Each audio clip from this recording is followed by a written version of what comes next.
What's up, YouTube family? Thanks for clicking on the video. Sean the Average Angler, and we've got a blast from the past here. And you know, I was kind of like, hey, what am I going to make a video on today? I really wasn't quite sure, and I thought, you know what, let me go out and look through some of my bait. Now, I'll tell you, this is really good to remind me of some of the things that I used to do in the past that worked so well that you kind of get off track with all the new baits and things and you forget about it. We all do it, okay?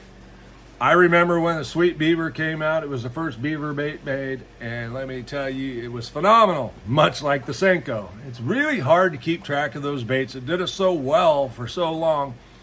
When some of these new baits come out and they're so hot and they get bit really, really well until the fish get tuned into them, okay? So these two, they're similar baits, two different techniques, okay?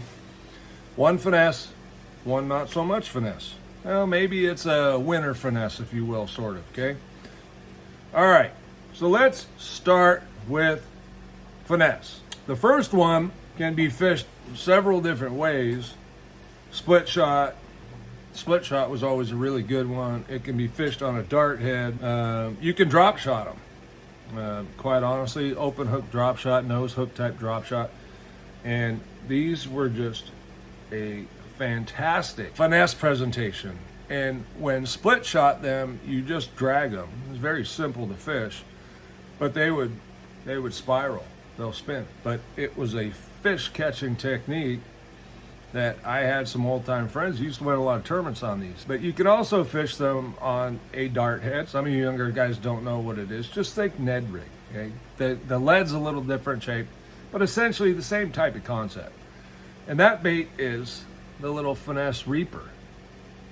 Okay, and I don't know if these are still made. I'm going to search for you guys. I'm sure they are somewhere. Okay, it's a flat body down here, and I'll give you a better perspective here in a minute. But these baits catch fish on the toughest days. Okay, that little split, and a split shot's kind of a pain in the ass to fish, especially if it's a windy day. But they're very, very effective. And after the split shot came the Mojo rig. If you guys don't know what the Mojo rig, it was a piece of lead that was cylindrical, had a hole in it, much like all weights, but it came with a tool that you slid through there. It was a piece of wire that crossed over itself, and then you put these rubber strands in there and pulled it back through, and it would fasten the weight in place. I'm pretty sure they still sell them, but I could be wrong, man. Not something I've bought in a while, but I'm just saying that this technique worked really, really well in the past. On the not quite as finesse side, for guys that are on shallow bodies of water, and we used to do this on the Delta, it never stopped working. I think I just stopped throwing it. And I've got two different ones for you here, okay? And I just call these the Flippin' Reaper. I think some call them a cow tongue, but to me, it's a Reaper, Flippin' Reaper. What is that? 4.5 inches long, but the main body goes from here, finger to finger, okay? And it kind of had a gliding action because you see that nice wide tail. I've got quite a few different colors here. There's a June bug. There's like a watermelon. I think there's some red in there. All right, the other one that worked phenomenal, and these were these were bought local at a lake, not local to me, but a lake that I used to go to frequently. And these are similar, but you'll notice the tail is not as wide, still flat, but these were called a shark. Again, phenomenal fished on a like weedless dart head in the post spawn.